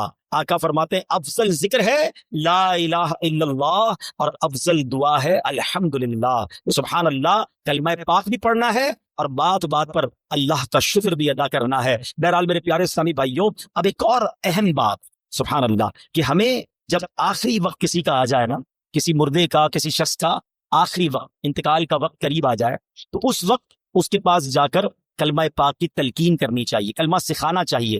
نبی پاک کا فرمان لَقِنُوا مَوْتَاكُمْ لَا إِلَٰهَ إِلَّا اللَّهُ. اپنے مردوں کو لا الہ الا اللہ کی تنقیل کرو، یعنی جو مرنے کے قریب ہو اسے کلمہ سکھاؤ. اس طرح کہ اس کے پاس بلند آواز سے کلمہ پڑھو. اب اس کا طریقہ بھی سمجھ لیں. بعض اوقات پتہ ہے کیا غلطی کرتے ہیں، کسی کا آخری وقت ہو اس کے پاس جا کر کہتے ہیں کلمہ پڑھو، لا الہ الا اللہ پڑھو، لا الہ الا اللہ محمد رسول اللہ پڑھو. یہ نہیں کرنا چاہیے. یہ بڑی اہم بات بتانے جا رہی ہوں. جو سکرات کا وقت ہوتا ہے نا بڑی تکلیف میں ہوتا ہے بندہ، اس کو بڑی مشکل ہو رہی ہوتی ہے. خدا نہ خواستہ اس تکلیف میں اگر اب اس نے یہ کہہ دیا نا میں نہیں پڑھتا، میں کلمہ نہیں پڑھتا، تو کہیں ایسا نہ ہو اس کا خاتمہ برا ہو جائے. ہمیں کرنا پتہ ہے کیا، میں یہ نہیں کہتا کہ جو یہ کہہ دے میں نہیں پڑھتا اس کا خاتمہ برا ہوا، لیکن آپ کے دل میں تو بات رہ جائے گی نا یار اس نے منع کر دیا تھا کلمہ پڑھنے سے. تو یہ بات نہ کریں، بلکہ طریقہ صدر الشریعہ مفتی امجد علی اعظمی نے بہار شریعت میں لکھا نزا کی حالت میں جب تک روح گلے کو نہ آئی ہو مرنے والے کو تلقین کریں. کس طرح کریں؟ اس کے پاس جائیں اور بلند آواز سے خود کلمہ پڑھنا شروع کر دیں. اشہد ان لا الہ الا اللہ واشہد ان محمد رسول اللہ پڑھتے رہیں. اب اس کو کہنے کا حکم نہ دیں، آپ پڑھتے رہیں تاکہ وہ سنے اور اس کو یاد آ جائے. اور جب اس بندے نے کلمہ پڑھ لیا نا آپ چپ ہو جائے، اب کوئی اور بات نہ کرے. اس کا آخری جملہ نکل چکا نا کلمہ، اب آپ خاموش ہو جائے. ہاں اگر کلمہ پڑھنے کے بعد اس سے پھر کوئی بات کر دی اب دوبارہ آپ بلند آواز سے کلمہ پڑھنا شروع کر دیں. کوشش کریں کہ اس کا آخری کلام جو ہے وہ لا الہ الا اللہ محمد الرسول اللہ صلی اللہ تعالی علیہ وسلم. اللہ مجھے اور آپ کو مرتے وقت بھی کلمہ نصیب فرما. کس کس کی تمنا ہے مرتے وقت کلمہ پڑھنا ہے؟ سبحان اللہ. آج کل پڑھتے ہو؟ مرتے وقت سب کو پڑھنا ہے. روزانہ کتنی بار پڑھتے ہو؟ آج کا بیان نکال دیں، آج کے بیان میں تو ماشاءاللہ کئی بار ہم نے پڑھ لیا. آپ چوٹ کرنے کے لیے کہہ رہا ہوں، پچھلے ایک ہفتے میں کتنی بار کلمہ پڑھا؟ اپنے آپ کو جواب دینا، مجھے جواب مت دینا. تمنا کیا ہے کہ مرتے وقت کلمہ پڑھوں، آخری زبان پر کلمہ پاک ہو، زندگی میں نہیں پڑھنا ہے. کتنی فضیلتیں سن لی. افضل الذکر کہا گیا اس کو. اور ایک بات یاد رکھنا، مرتے وقت تو ویسے ہی پڑھنا مشکل ہوگا. ہاں زبان بھاری ہو جائے گی. آپ نے دیکھا بخار میں الفاظ نہیں نکلتے، سر میں درد ہو تو بات کرنے کو جی نہیں چاہتا، پیٹ میں درد ہو زیادہ بندے کی منہ سے بات ہی نہیں نکلتی ہے. ارے یہ پیٹ کا درد، سر کا درد، بخار کچھ نہیں ہے. اللہ عافیت رکھے. کتابوں میں لکھا موت کا ایک جھٹکا تلوار کے 1000 وار سے زیادہ سخت ہے.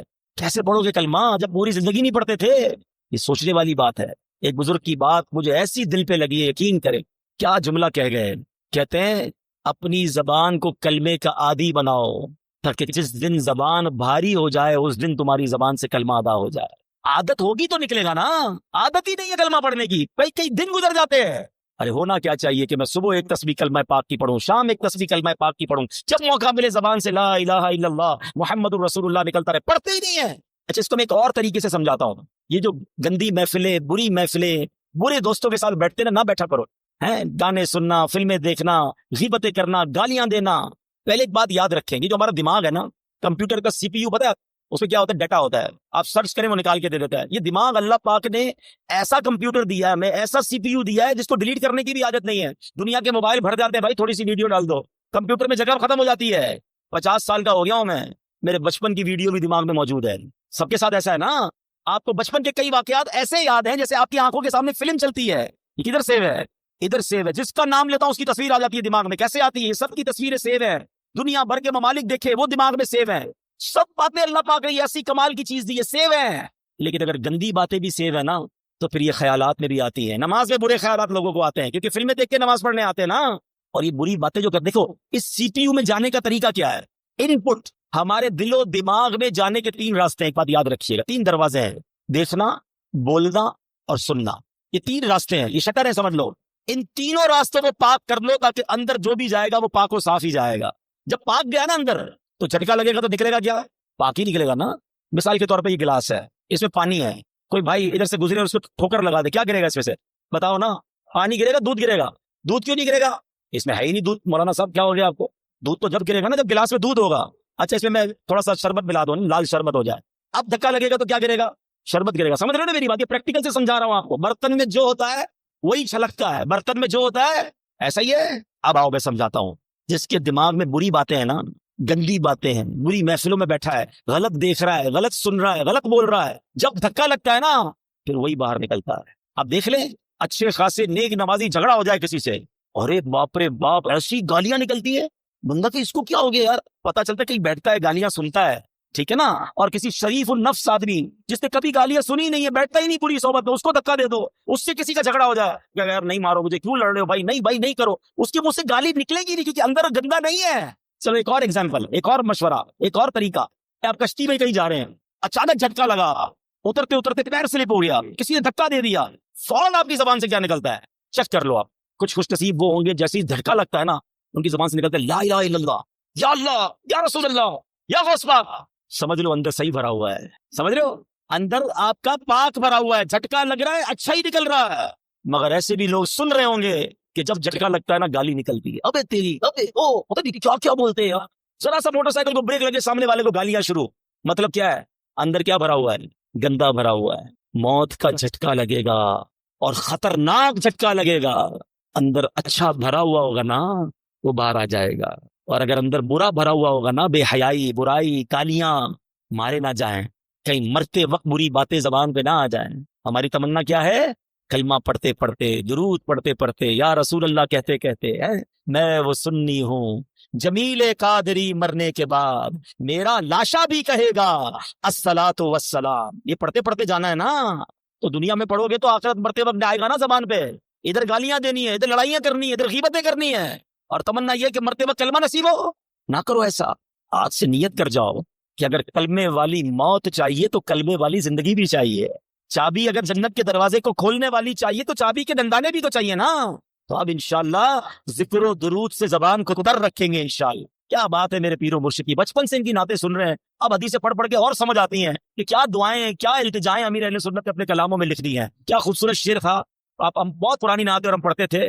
ذکر و درود ہر گھڑی ورد زباں رہے، ورد زباں رہے، میری فضول گوئی کی عادت نکال دو، میری فضول گوئی کی عادت نکال دو. تب نیت کرتے ہیں انشاءاللہ روزانہ کم از کم 313 بار درود پاک اور 200 بار کلمہ پاک پڑھیں گے انشاءاللہ. اچھا کلمہ پاک میں ایک ہدف بتاتا ہوں آپ کو.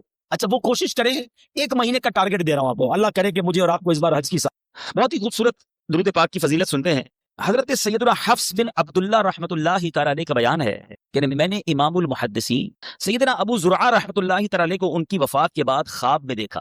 وہ پہلے آسمان پر فرشتوں کو نماز پڑھا رہے تھے، یعنی فرشتوں کی امامت کر رہے تھے. تو میں نے ان سے دریافت کیا، اے ابو زرعہ آپ کو ایسا انعام، ایسا اکرام کیوں ملا، آپ فرشتوں کی امام بن گئے؟ انہوں نے ارشاد فرمایا کہ میں نے اپنے ہاتھ سے 10 لاکھ حدیثیں لکھی ہیں، اور ہر حدیث میں عن النبی کے بعد صلی اللہ علیہ وسلم لکھا ہے. اور تم جانتے ہو کہ نبی رحمت صلی اللہ تعالی علیہ وسلم کا فرمان عالی شان ہے، جو مسلمان مجھ پر 1 مرتبہ درود شریف پڑھتا ہے اللہ عز و جل اس پر 10 رحمتیں نازل فرماتا ہے. اب آپ سوچئے کہ بندہ 1 بار درود پاک پڑھے تو 10 رحمتیں ملتی ہیں. اس واقعے سے 2 باتیں سیکھنے کو ملی. ایک تو یہ سیکھنے کو ملی کہ جب بھی کچھ لکھنا چاہیے، ٹھیک ہے، تو اس کو جب پیارے آقا علیہ الصلوۃ والسلام کا نام نامی آئے تو اچھے انداز میں درود پاک لکھیں. بعض لوگ یہاں بھی ڈنڈی مار جاتے ہیں، صاد لکھ دیتے ہیں. علماء کہتے ہیں صاد لکھنا نبی پاک کے نام کے بعد، یا صلعم لکھنا یہ ناجائز اور حرام ہے. سارا دن تمہیں لکھنے میں کوئی جو ہے وہ تھکن نہیں ہوتی، پورے صفحے بھر دو.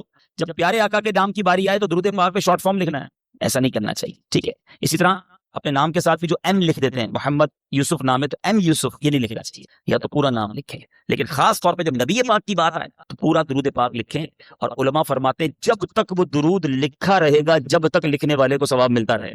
تو بلکہ میں تو مشورہ دوں گا کہ جب آپ کی کوئی ڈائری ہو، کوئی ایسی کتاب ہو جو بڑی امپورٹنٹ ہو آپ کے لیے، آپ سنبھالیں گے بھی، خیال بھی رکھیں گے، تو اس کے پہلے صفحے پر اچھے انداز میں بسم اللہ الرحمن الرحیم بھی لکھیں، الصلاۃ والسلام علیک یا رسول اللہ صلی اللہ تعالی علیہ وسلم بھی لکھ دیں.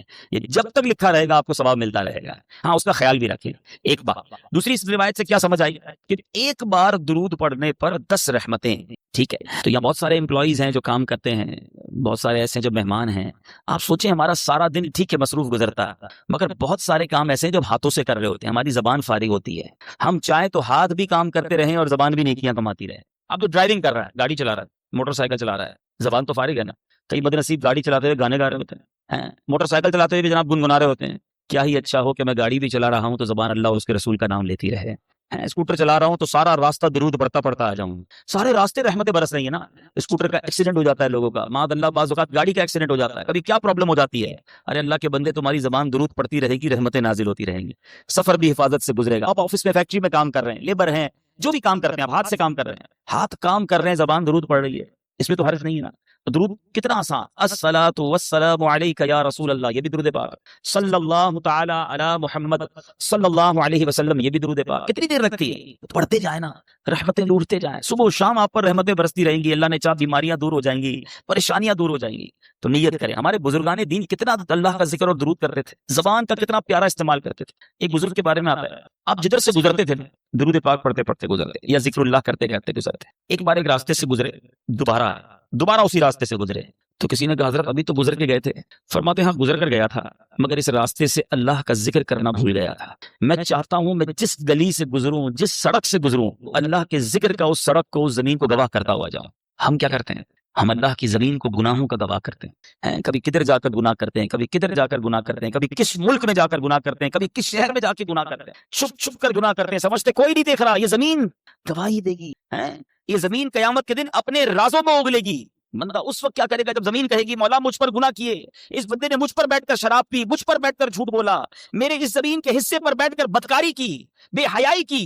کدھر جائیں گے؟ کتنا خوش نصیب ہے وہ شخص جس کی زمین گواہی دے گی مولا اس نے مجھ پر سجدہ کیا تھا، اے اللہ اس بندے نے اس زمین کے اس ٹکڑے پر کھڑے رہ کر تجھے یاد کیا تھا، اے اللہ یہاں بیٹھ کر تیری بارگاہ میں ہاتھ اٹھا کر آنسو بہائے تھے، اس بندے نے فلاں جگہ بیٹھ کر تیرا ذکر اور تیرے حبیب کا ذکر کیا تھا یا سنا تھا، یہاں بیٹھے تھے اجتماع میں، یہاں بیٹھے تھے بیان کرنے. یہ زمین، جی ہاں جس زمین کے ٹکڑے پر ہم اس وقت بیٹھے ہیں، میرے رب کی رحمت سے امید ہے قیامت کے دن یہ زمین گواہی دے گی کہ اللہ تیرے بندے بیٹھے تھے کام کاج چھوڑ کر، مجھ پر بیٹھے تھے، تیرا اور تیرے حبیب کا ذکر کیا تھا. ایسے گواہ بناؤ نا. اللہ کی زمین کو بزرگان دین کا طریقہ رہا کہ دنیا میں جس ملک یا جس شہر جاتے ادھر جا کر نوافل پڑھا کرتے کہ میری گواہ ہو جاؤ. آپ مسجدوں میں جایا کرتے ہیں، لالچ ہونی چاہیے کہ یار کوئی مسجد نظر آئے عاشقان رسول کی، بندہ کہ یار یہاں جا کے ایک نماز پڑھ لو، 2 رکعت پڑھ لو، یہ مسجد بھی گواہ ہو جائے. مسجد نبوی شریف جاؤ نا، یا مسجد الحرام، مبارک مسجدوں میں جب بھی جاؤ، مسجد قباء جاؤ، اللہ آپ کو بار بار جانا نصیب کرے. جب ادھر جاؤ نا جگہ بدل کے نفل پڑھتے رہا کرو، نفل پڑھتے رہا کرو، کوشش کرو کہ ہر پلر پر 2 رکعت نفل پڑھ لوں. تو مسجد نبوی کا ہر ستون قیامت کے دن گواہی دے گا مولا اس بندے نے میرے پاس آ کر تجھے سجدہ کیا. یہ وہ لالچ ہے جو مجھے اور آپ کو ہونی چاہیے نا. لوگ کہتے ہیں فلاں ملک چلتے ہیں، کیوں؟ ادھر عیاشی کریں گے. یار فلاں ملک میں بڑا مزہ آتا ہے، وہاں بڑی انجوائمنٹ، وہاں بڑی بے حیائی. سوچو تم جگہ جگہ جا کر اپنے گناہ کا گواہ کر رہے ہو. اللہ کے بندے کتنا ذکر کرتے ہیں، ان کو اپنے وقت کی قدر تھی. سیدنا جنید بغدادی رحمۃ اللہ تعالی علیہ، کتنا بڑا نام ہے. آپ کے بارے میں آتا ہے کہ آپ اتنا اللہ کا ذکر کرتے، آپ کی زبان ہر وقت ذکر الہی سے تر رہتی. تو ایک بار آپ نائی کے پاس گئے، مونچھیں ترشوانا. نائی کہتا ہے حضور خاموش ہو جائیے تھوڑی دیر. آپ پڑھی جا رہے ہیں، اب میں نے مونچھیں کاٹی تو آپ کے ہونٹ کو کٹ لگ جائے گا، ہونٹ کو زخم لگ سکتا ہے. آپ فرماتے ہیں تم اپنا کام جاری رکھو، میں اللہ کا ذکر نہیں چھوڑ سکتا. ہونٹ کٹتے ہیں تو کٹ جائیں، میں اللہ کا ذکر کرتا رہوں گا. ایک ایک لمحہ ان کے لیے قیمتی تھا نا. وہ جانتے تھے کہ سب کو دنیا سے جانا ہے اور جانے سے پہلے بہت ساری نیکیاں جمع کر لوں میں. یہ ذہن تھا. ہم کہتے ہیں یار سیزن لگا ہوا ہے، زیادہ سے زیادہ کما لو. اوور ٹائم کا ٹائم آیا ہے، سیٹ نے بولا ہے جتنا اوور ٹائم لگاؤ گے اتنے پیسے زیادہ دوں گا، محنت کرو پیسے کما لو. ہم اوور ٹائم، ہم دنیا کے پیچھے پڑے ہوئے ہیں. میں نہیں کہتا نوکری نہ کرو، میں نہیں کہتا رزق حلال نہ کماؤ، کمائیے، مگر مجھے ایک بات کا جواب چاہیے. میں دنیا کے لیے تو محنت کر رہا ہوں، کیا آخرت کے لیے مجھے الگ ٹائم ملے گا، ایکسٹرا ٹائم ملے گا؟ گھر پہ کوئی نوٹس آئے گا کہ جناب اب آپ کی دنیا میں 3 مہینے رہ گئے، اب آخرت کی تیاری کر لیجیے. ایسا نہیں ہوتا. اچانک سڈنلی صبح گھر سے زندہ نکلتا ہے اور شام جنازہ گھر پہ آتا ہے. ایسا نہیں ہوتا. آپ کے سامنے بھی ہوتا ہے نا. اب بتاؤ جو صبح سے شام ایک ہی ذہن لے کر بیٹھا ہے دنیا دنیا مال, اس کی آخرت کب بہتر کرے گا وہ؟ تو پلیز سمجھیے اس بات کو, دنیا میں رہ کر ہی مجھے اور آپ کو اپنی آخرت بنانی ہے. دیر از نو ایکسٹرا ٹائم. الگ سے کوئی پورشن نہیں ہے کہ 24 گھنٹے تمہاری فیملی, تمہاری کاروبار, نوکری کے لیے, اگلے 12 گھنٹے ایکسٹرا دیے جا رہے ہیں آخرت کے لیے. نہیں, انہی ڈبل 12 گھنٹوں میں سے مجھے قبر روشن کرنی ہے. اسی وقت میں مجھے اپنی آخرت کے لیے بھی خزانہ جمع کرنا.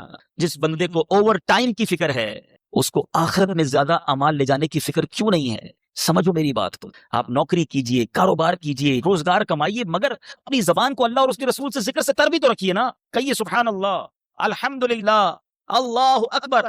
کتنی دیر لگی مجھے بتاؤ؟ 30 سیکنڈ نہیں لگے آپ کو ان تینوں جملوں کے کہنے میں. ٹھیک ہے, آپ سب سے اچھی نوکری کر لو, میں کہتا ہوں امریکہ چلے جاؤ اور دنیا کے مہنگے ترین انسٹیٹیوٹ میں نوکری کر لو. 30 سیکنڈ میں کتنے پیسے کماؤ گے بتاؤ مجھے. چلو, جو دنیا کا سب سے بڑا کاروباری مجھے سن رہا ہے, انٹرنیشنل مدنی چینل پر بعد میں سنیں, how much you earn with in 30 seconds. 30 second میں کتنے کما سکتے ہو؟ آؤ میرے سامنے بتاؤ مجھے. میں کہتا ہوں بہت بہت بہت بڑا پیسے والا بھی ہو اور اس کی کروڑوں روپے کی آمدنی ہو, پھر بھی 30 سیکنڈ میں 1 لاکھ روپے کمائے گا نا. بہت بڑی بات ہے کہ ہر منٹ 2 لاکھ روپے, اس سے زیادہ تو کوئی نہیں کماتا ہو. میں کہتا ہوں 10 لاکھ کما لو گے ہر 30 سیکنڈ میں. ایسے پاسبل نہیں ہے, ایزیوم کر لیتے ہیں, ایکسٹرا ہم نے پلس کر لیا اس کو. ٹھیک ہے, میں مان لیتا ہوں کہ تم 30 سیکنڈ میں 10 لاکھ کما سکتے ہو. حالانکہ یہاں تو میرے ایسے بھائی ہیں جو 30 سیکنڈ میں 30 روپے بھی نہیں کماتے ہوں گے. ٹھیک ہے نا, 30 سیکنڈ تو کچھ بھی نہیں ہے نا, مگر آپ کو اندازہ نہیں ہے آپ نے کیا کما لیا ہے. کیا کہا آپ نے؟ دوبارہ کہو سبحان اللہ. کیا کہا آپ نے؟ الحمدللہ. پھر کیا کہا تھا؟ اللہ اکبر. مبارک ہو تمہیں. دنیا کے پیچھے کیوں بھاگوں میں؟ یہ دنیا والے دیتے کیا ہیں؟ سنو میرا رب کیا دیتا, رب کے حبیب کے سچے وعدے کیا دیتے ہیں. اللہ کے حبیب فرماتے ہیں صلی اللہ تعالی علیہ وسلم, جس کا مضمون ہے جو ایک بار سبحان اللہ کہے اس کے لیے جنت میں درخت لگا دیا جاتا. جو ایک بار الحمدللہ کہے جنت میں درخت لگا دیا جاتا. ایک بار اللہ اکبر کہے جنت میں درخت لگ جاتا. چلیں واپس آتا ہوں اسی فارمولے پر. جس نے 10 لاکھ روپے کمائے 30 سیکنڈ میں, ہے تو جو 10 لاکھ روپے میں مجھے جنت کا ایک درخت دلا دے, پتا دلا دے, درخت تو چھوڑو, تمہارے کروڑوں روپے جمع ہو جائیں تو جنت میں داخل بھی نہیں ہو سکتے. مگر اللہ کے نبی کے سچے وعدے ہیں. میں مسلمان ہوں نا, مجھے اپنے نبی کے ہر بات پر یقین ہونا چاہیے. اللہ کے حبیب نے فرمایا ہے ایک بار سبحان اللہ کہو جنت میں درخت لگ جاتا ہے. آپ سوچو یار کتنا آسان ہے نیکیاں کمانا. تو کریے نا کام, کریے نوکری, لیکن زبان تو سبحان اللہ کہتی رہے نا, زبان تو الحمدللہ کہتی رہے, درود پڑھتی رہے. کیوں میں وقت ضائع کروں؟ ہماری زبان غیبتیں کر رہی ہے, ہماری زبان گالیاں دے رہی ہے, ہماری زبان جھوٹ بول رہی ہے, ہماری زبان مسلمانوں کا دل توڑ رہی ہے. آپ سوچو نا یہ زبان کتنی بڑی نعمت ہے. ارے اس زبان سے بندہ روزانہ لاکھوں کروڑوں نیکیاں کما سکتا ہے. مگر کتنا بد نصیب ہے وہ مسلمان جو اسی زبان سے نیکیاں تو درکنار سارا دن گناہ کما رہا, گالیاں دے کر, جھوٹ بول کر, گندی باتیں کر کے, بے پردہ بے حیا لڑکیوں سے دوستیاں لگا کر, ساری رات فون پہ بات کر کے کیا کر رہے ہو آپ؟ سوچو اللہ کو کیا جواب دو گے؟ مرنا ان سب نے. میں بات جو کر رہا ہوں اللہ کرے میری بات آپ سمجھے کہ ہمارے پاس ایکسٹرا ٹائم نہیں ہوگا. میں کل ایک ایسی شخصیت سے, ایسے بندے سے مل کے آیا ہوں جس نے مجھے اداس کر دیا. آپ کے حیدرآباد کا شخص ہے, ان کو لیور کا, کڈنی کا کینسر ہو گیا, 52 سال عمر ہے, اور وہ بندہ کہتا ہے میں 16 سال تک حیدرآباد سے نوری آباد جاتا رہا, نوکری کرتا رہا, بالکل فٹ فاٹ, کوئی پرابلم نہیں. ماشاءاللہ اس کے جوان بیٹے ہیں, اللہ نے بہت دیا ہے اس گھر. میں کل دیکھتا رہا, میں تو یہ سوچتا رہا یار یہ عمر بھی اتنی نہیں ہے. میں نے کہا ہوا کیا آپ کو؟ کہتے کچھ بھی نہیں تھا مجھے. رمضان میں مجھے کڈنی میں یہاں درد ہوتا رہا, ڈاکٹرز کو دکھایا, ٹیسٹ کرائے, ڈاکٹر کہتے ہیں کینسر کا آخری سٹیج ہے. میں سوچتا رہا یار کتنی پلاننگ, کتنے ارادے, یہ کروں گا تو بچوں کی شادی. اب اس بندے سے کھڑا نہیں ہوا جا رہا تھا, 6 مہینے میں ختم ہو گیا وہ بندہ. اللہ سے پھر دعا کرتا ہوں اللہ اسے شفا عطا فرما, مگر مجھے ہلا گیا وہ شخص. میں سوچتا رہ گیا, اللہ کی رحمت سے میں نے اکیلے میں اس کو بٹھا کر کلمہ پڑھایا, توبہ کر کے. مجھے بڑا ڈر لگ رہا تھا, اللہ اس کو ہمت دے, طاقت دے, اس کو شفا کاملہ دے. مگر ودن 6 مہینے دنیا ختم ہو گئی نا. 6 مہینے تو دور کی بات ہے, بندہ صبح جاتا ہے رات جنازہ آتا ہے. مگر ہماری پلاننگ ہی عجیب ہے, ہمارا جینے کا انداز ہی عجیب ہے. ہمیں لگتا ہے مرنا ہی نہیں ہے. ہماری زندگی میں سارا شیڈول ہے کہ اتنے سال بعد شادی کروں گا, شادی ہو گئی تو بچے ہوں گے, بچوں کو پھر فلاں اسکول میں پڑھاؤں گا, اس کے بعد بچوں کی شادیاں کروں گا, ایک گھر ہے تو بڑا گھر لوں گا, ایک فیکٹری ہے تو اور فیکٹری لگاؤں گا. یہی پلاننگ. مروں گا تو کیا کروں گا, اس کی پلاننگ. قبر پہ جاؤں گا تو وہ روشن ہوگی کہ نہیں, اس کی پلاننگ. قبر میں جاؤں گا تو لے کر کیا جاؤں گا, اس کی پلاننگ. کسی نے دفن ہوتے ہوئے کسی کو دیکھا ہے؟ کوئی ہے کہ تدفین کے وقت سارے گئے ہوں گے. کبھی قبر کے اندر کوئی تجوری دیکھی ہے؟ کیا آپ نے دیکھا ہو قبر میں تجوری ہو, سارا سونا, سارے بانڈ, سارے پیسے اس میں ڈال کر لاک لگا کے مردہ لے گیا ہو؟ قبر میں کوئی تجوری نہیں. کفن میں کوئی جیب دیکھا ہے؟ کفن میں کوئی جیب نہیں. سوچ, خالی جانا ہے, سب ادھر ہی رہ جائے گا. کیا جائے گا صاحب؟ میری نیکیاں, اچھے اعمال کتنے ہیں؟ اب سوال یہ ہے نا, جب جاگا جو میرے ساتھ جائے گا وہ کتنے ہیں, اس کی کتنی تیاری ہے؟ ابھی جوان بیٹھے ہیں سارے, کہتے ہیں جناب بالکل نیکیاں کریں گے, لیکن ابھی تو مزے کی عمر ہے نا. 50 سال کا ہو جاؤں پھر اللہ اللہ ہی کروں گا, پھر تو داڑھی بھی رکھ لوں گا, پھر نماز بھی پڑھوں گا, پھر روزے بھی رکھوں گا. ابھی تو مزے کے دن ہیں. کیا جوان نہیں مرتے؟ کیا نوجوانوں کو مرتے نہیں دیکھا؟ کب تیاری کرو گے؟ ایسے کئی جوان پہنچ گئے قبر میں جنہوں نے نیت کی تھی بوڑھا ہو کر نماز پڑھوں گا، نہیں ملا بوڑھا ہونے کا موقع۔ ایسے کئی لوگ قبر میں پہنچ گئے جنہوں نے نیت کی تھی مدینے جاؤں گا پھر داڑھی رکھوں گا، نہیں جا سکے اور چلے گئے قبر میں۔ ایسے کئی چلے گئے قبر میں جنہوں نے کہا تھا اگلی رمضان سے پورے روزے رکھوں گا، رمضان نہیں آیا وہ قبر میں چلے گئے، ہوئے نامور بے نشان کیسے کیسے، زمین کھا گئی نوجوان کیسے کیسے، جگہ جی لگانے کی دنیا نہیں ہے، یہ عبرت کی جا ہے۔ تماشا تماشا تماشا اللہ کی رحمت سے میں آپ کو جو بات سمجھانا چاہ رہا ہوں، میں یہ نہیں کہتا زندگی کو جب آپ ساری زندگی چھوڑ دو، آپ کاروبار کیجئے حلال کیجئے، نوکری کیجئے حلال کیجئے، اپنی فیملی کے ساتھ وقت گزاریے، بالکل گزاریے، اپنے بچوں کے ساتھ خوش رہیے، خوش رہیے۔ شریعت نہیں کہتی کہ جناب آپ ساری فیملی گھر بار چھوڑ کر فقط اللہ اللہ کرتے رہیں، گھر بار کاروبار family every thing is okay, enjoy کیجیے اپنی لائف کو، مگر شریعت کے دائرے میں رہ کر نماز کی پابندی کر کے، حلال روزی کما کے، جھوٹ، غیبت، بدگمانی، بد کلامی، بد اخلاقی، اس سے بچ کر، بے حیائی سے بچ کر کیا زندگی انجوائے نہیں کی جا سکتی؟ شیطان ہمارے دل میں یہ ڈالتا ہے کہ گناہ کر کے ہی انجوائمنٹ ہے، یہ غلطی ہے۔ ساری رات فلم دیکھنے والے کو کیا پتا کہ رات اللہ کے نبی کی یاد میں آنسو بہانے کا مزہ کیا ہے، وہ سمجھتا ہے فلموں میں ہی مزہ ہے۔ ساری رات ٹیلی فون پر گندی کرنے کی بجائے کسی کو کیا پتا کہ سو کر تہجد پڑھ کے اللہ کی بارگاہ میں آنسو بہانے کا لطف کیا ہے، وہ لطف دیکھا نہیں ہے نا۔ جس کو فلموں کی عادت ہے وہ سمجھتا ہے فلم دیکھوں گا نہیں تو نیند ہی نہیں آئے گی، لیکن جس کو عشق رسول کی لت پڑ جائے، آئے ہائے، جس کو پیارے آقا سے محبت ہو جائے، دنیا کی لڑکیوں سے اور بے حیا عورتوں سے دوستیاں کرتے ہو، اللہ کے حبیب سے محبت کر لو، ہر آنسو تمہارا رتبہ بڑھائے گا۔ نیند کروٹ بدل کر نہیں آئے گی جب ندینے والے کی یاد آئے گی، مگر وہ بے قراری میں بھی سکون آئے گا۔ کیا خوبصورت بات مولانا حسن رضا خان صاحب لکھتے ہیں نا، میرے دل کو درد الفت وہ سکون دے الہی، میری بے قراریوں کو نہ کبھی قرار نہیں چاہیے ہمیں قرار۔ پیارے آقا کے عشق کی بے قراری مل جائے تو پھر بے قراری کا ہی لطف ہے۔ ہاں یہ وہ آگ ہے، دنیا کے عشق میں کوئی گرفتار ہوتا ہے نا، اسے آگ لگتی ہے، پرابلم ہوتی ہے، نہیں مزہ آتا محبوب کے بغیر۔ اور اگر محبوب نہ سنے، بات نہ مانے، محبوب سے جو چاہتا ہے وہ نہ ملے، وہ بے قرار ہی رہتا ہے، آگ لگ جاتی ہے دل میں۔ آؤ میں بتاتا ہوں، ایک آگ عشق کی ایسی ہے جو لگا لو جہنم کی آگ بجھ جائے گی۔ اعلیٰ حضرت لکھتے ہیں، اے عشق تیرے صدقے جلنے سے چھٹے سستے، اے عشق تیرے صدقے جلنے سے چھٹے سستے، جو آگ بجھا دے گی وہ آگ لگائی ہے، یہ آگ لگاؤ نا جو وہ آگ بجھا دے۔ تو اے میرے میٹھے اسلامی بھائی، میں چلا تو کچھ اور بیان کرنے تھا، مگر چلیں یہ باتیں بھی بڑی پیاری ہیں کہ زبان کا صحیح استعمال کریں، اپنے وقت کی قدر کریں۔ یہ وقت جو ہے نا یہ موتی ہے، سانس کی مالا جو ہے نا، دیکھیں کبھی غور کیا ہم نے، جو ہماری جو بریتھ ہے، سانس ہے، یہ ساری کاؤنٹنگ کی ہوئی ہیں، آپ کو معلوم، یعنی ہماری سانسیں بھی یہ گنی ہوئی ہیں۔ اگر بندہ اس کی قدر نہ کرے تو یہ سانسیں تو ختم ہو جائیں گی نا۔ اے میرے میٹھے اسلامی بھائی، ایک ایک سانس کاؤنٹڈ ہے۔ میں نے آپ سے گفتگو کے دوران بہت ساری سانسیں لے لی ہیں اور آپ نے بہت ساری سانسیں لے لی ہیں، یہ اتنی سانسیں میری ختم ہو گئی، اب نہیں پتا کتنی باقی ہیں۔ ہم سب کا موت کا وقت مقرر ہے، ڈیسائیڈڈ ہے، ہمیں نہیں پتا۔ اچھا پتہ ہے موت کا وقت بھی مقرر ہے اور موت کی جگہ بھی مقرر ہے۔ بندہ کسی نہ کسی بہانے سے ادھر پہنچتا ہے، آپ نے دیکھا ہوگا، نہیں چاہتے جاتے بھی کسی کی گاڑی میں بیٹھ جاتا ہے، یا اچانک کسی گاڑی سے اتر جاتا ہے۔ جو اتر جاتا ہے وہ بچ جاتا ہے، جو بیٹھ جاتا ہے وہ چلا جاتا ہے۔ سنا ہوگا نا، کیا تھا؟ وقت مقرر تھا، جو اتر گیا اس کا ٹائم نہیں آیا تھا۔ اٹ مینس آگاہ اپنی موت سے کوئی بشر آگاہ اپنی موت سے کوئی بشر نہیں، سامان 100 برس کا ہے، پل کی خبر نہیں۔ اب سوچئے میرے میٹھے اسلامی بھائی، جب پل کی خبر نہیں ہے تو برسوں کی فکر کیوں کرتے ہو؟ پتہ ہے صبح جب ہوتی ہے تو دن کیا اعلان کرتا ہے؟ ابھی دن نکلا ہوا ہے نا، پیارے آقا علیہ الصلوۃ والسلام فرماتے ہیں جب روز صبح سورج طلوع ہوتا ہے، نکلتا ہے، تو اس وقت دن یہ اعلان کرتا ہے کہ آج کوئی اچھا کام کرنا ہے تو کر لو، میں پھر پلٹ کر نہیں آؤں گا۔ آج کا دن کل نہیں آئے گا، پھر کبھی نہیں آئے گا ہماری زندگی میں، لیکن ہمیں احساس ہی نہیں ہے۔ آپ میں سے بہت ساروں نے اسٹوڈنٹ لائف گزاری ہوگی نا،